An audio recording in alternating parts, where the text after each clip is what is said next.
Hi guys, this is Bus, and today we're reading Ricotta's Mighty Robot versus the naughty Nightclawers from Neptune. And today I have book number 8. And now let's get started. We're reading chapter 1 to chapter 5. Chapter 1, The Fort. Ricotta and his mighty robot sat on the front steps of their house, and on the front steps of the house, they were bored. "We are going shopping," said Ricky's mother. "I don't want you boys making mess while we are gone." "A mess?" said Ricky. "When have we ever made a mess?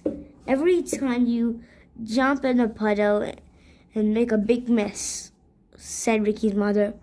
"Oh yeah," said Ricky. "And every time you climb a tree, you make a big mess," said Ricky's mother. "Oh yeah.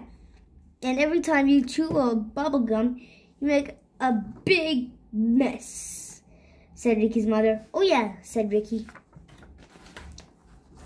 "I know," said Ricky's father. "Why don't you boys build a fort?" "A fort?" said Ricky. "Yes," said Ricky's father. "You can use tree branches or cardboard boxes, or even old pieces of metal and wood to make a fort."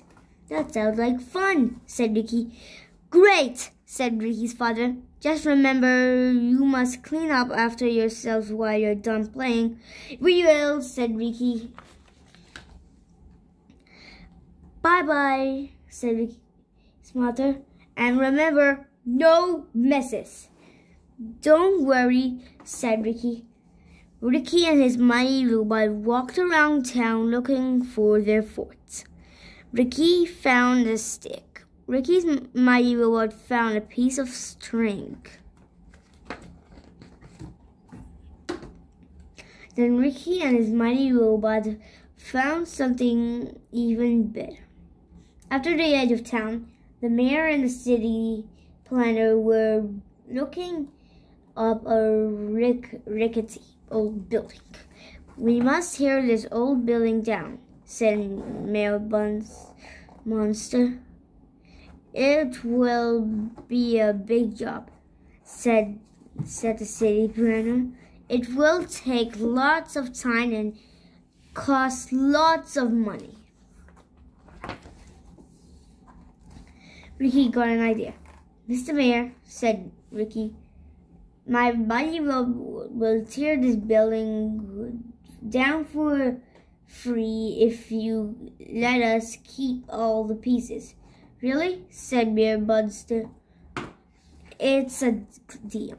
So Ricky's mighty robot began taking the building apart.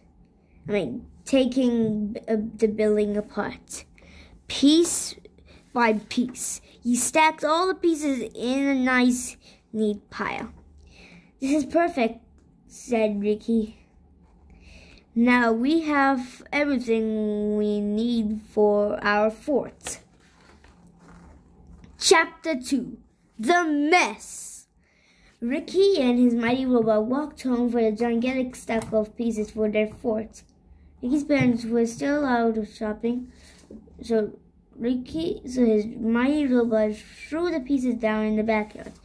"Boom! What is going on over there?" cried Farmer Feta, a grumpy old mouse who lived next door. We are building a fort," said Ricky. "Well, keep it quiet," said Farmer Feta. "You kids are much too noisy." "We will try," said Ricky. Ricky and his mighty robot started building their fort. The mighty robot took some steel cones and pounded them into the ground. Bam, bam, bam! "Hey!" shouted Farmer Feta. "I thought I told you kids to keep quiet." "Sorry," said Ricky. Next, the mighty robot used his laser eyes to weld metal girders to the steel columns. Zzz. That's still too much noise, cried Farmer Fida. Oops, said Ricky. Then Ricky's mighty robot pounded wooden floorboards onto the metal girders. Bang, bang, bang, bang, bang! You're driving me crazy! Shouted Farmer Fida. We'll be quieter, said Ricky, but Ricky and his mighty robot just got noisier and noisier, and Farmer Fida got angrier and angrier. Chapter 3. The Guest. While Ricky's parents returned home, then they saw a gigantic towering fort. Ricky's mother was not happy. You boys are in big trouble, she said. It was Dad's idea, said Ricky. Ricky's dad was in big trouble too. We are having guests over for dinner, said Ricky's mother. I want that mess cleaned up right now. But Dad said we didn't have to clean up until after we done playing, said Ricky. Ricky said. Ricky's dad was in even bigger trouble. Ricky and his mighty robot played in their giant fort until their guests arrived. When Uncle Freddy and Auntie Elfo pulled into the driveway, Lucy and her Jurassic Jackrabbits jumped out of the truck and bounded into the backyard. Wow, said Lucy. I love your new castle. That's not a castle, said Ricky. It's a fort. That's silly, said Lucy, as she climbed up the ladder. Who ever heard of a princess living in a fort? Come on, Fudgy, climb aboard, Cupcake. Welcome to our new castle, Waffles. Lucy and her giant pets made themselves right at home. Cupcake rode on the roller coaster. Waffles swung on a swing, and Fudgy jumped up and down on the trampoline. What this place needs is some curtains, said Lucy, and let's paint everything pink. But said Ricky. Oh, I just love the castle you built for us, said Lucy. It's going to be so pretty. But you're the best cousin ever, said Lucy. Rats, said Ricky. Chapter 4. Nimrod Nightcrawler. Meanwhile, 267 billion and 556 million and 222,000 miles away on the planet Neptune, a very naughty Nightcrawler was planning something nasty. You see, Neptune had once been a very pleasant planet, but the greedy Nightclawers of Neptune started digging for fossil fuels. This had produced so much methane gas that it blocked out the sun. Soon the planet became cold, windy, and clouded over with thick blue poisoned vapor. The Nightclawers had to move down into the underground tunnels where always cold and dark and creepy.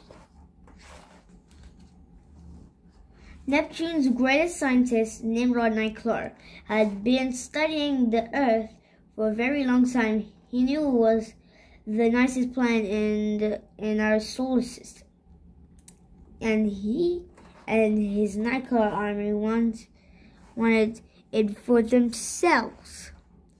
But Nimrod had seen how villains from Mercury, Venus, Mars, Jupiter, and Saturn, Jupiter, Saturn, Uranus were all defeated by Ricotta and his mighty robot. Nimrod knew he must come up with a different plan for attack. Something sticky, something slimy, something wormy. Suddenly, Nimrod Nightcrawler got a very nasty idea. He loaded a tiny rocket ship with an inflatable whirlpool and blasted off. The rocket ship flew through the solar system straight toward the Earth. So the rocket ship crashed through the roof of Farmer Fida's barn. The rocket opened and a giant round tube began to inflate. It got bigger and bigger and bigger. The center of the tube began, and "What's going on here?" cried Farmer Fida. Back on Neptune, Nimrod Nightclawers was starting a giant inflatable tube too. "Here goes nothing," said Nimrod, and he poked his head into the glowing center of the tube. At that very moment, Nimrod's head poked out of the hole in Farmer Fida's barn. "Greetings, Farmer Fida," said Nimrod. "I have come to Earth for this wormhole to help you with your problem." "What problem?" asked the frightened farmer. "Why, those noisy kids next door," said Nimrod. "Oh yeah," said Farmer Fida, as his mouth stretched into a sneer. "I can't stand those kids." "Well," said Nimrod, "if you let me dig a tunnel under your land, I can put a stop for these noisy pests once and for all." "Great," said the farmer. "Dig away." "Let's go, boys," said Nimrod. Suddenly, 5 enormously naughty Nightclawers shouted wormhole. They were dressed from head to tail in heavily wound wiggle-worn robo-suits.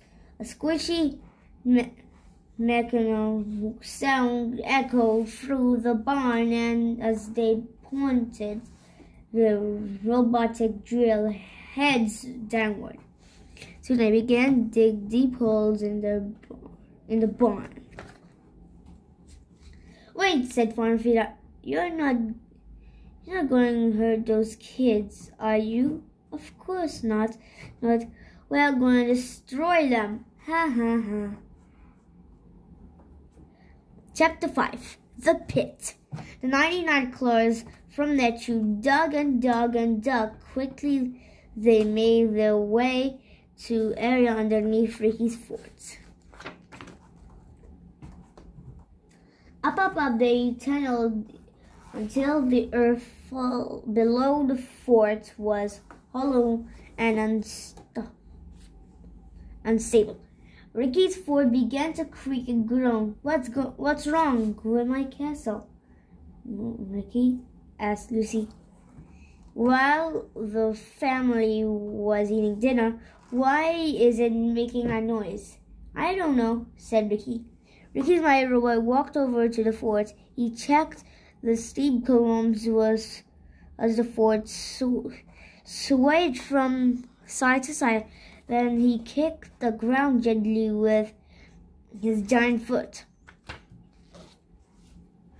Suddenly, the earth below the mighty robot feet crumbled, and he fell into a deep, dark pit.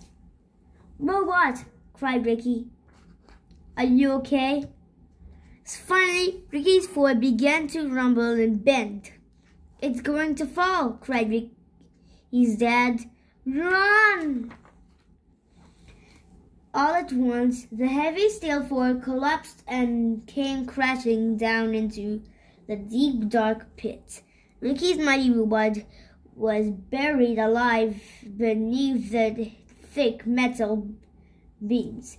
He tried and tried, but he couldn't not even move 1 inch. The mighty robot was trapped. Ricky and his family tried to help the mighty robot, but they could not budge the metal grids. Waffles flew to get help.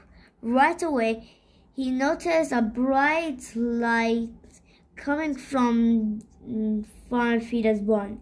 Ricky and Lucy decided to investigate. "I made a terrible mistake," said Farfita, and he told everyone what he had done. "Well," said Ricky, "I guess there's only one thing to do." He ran towards the glowing wormhole, jumped through the center, and disappeared. So guys, if you want to read more Ricky, go ahead and subscribe to my channel and press the bell icon. Then I'm going to read part 2.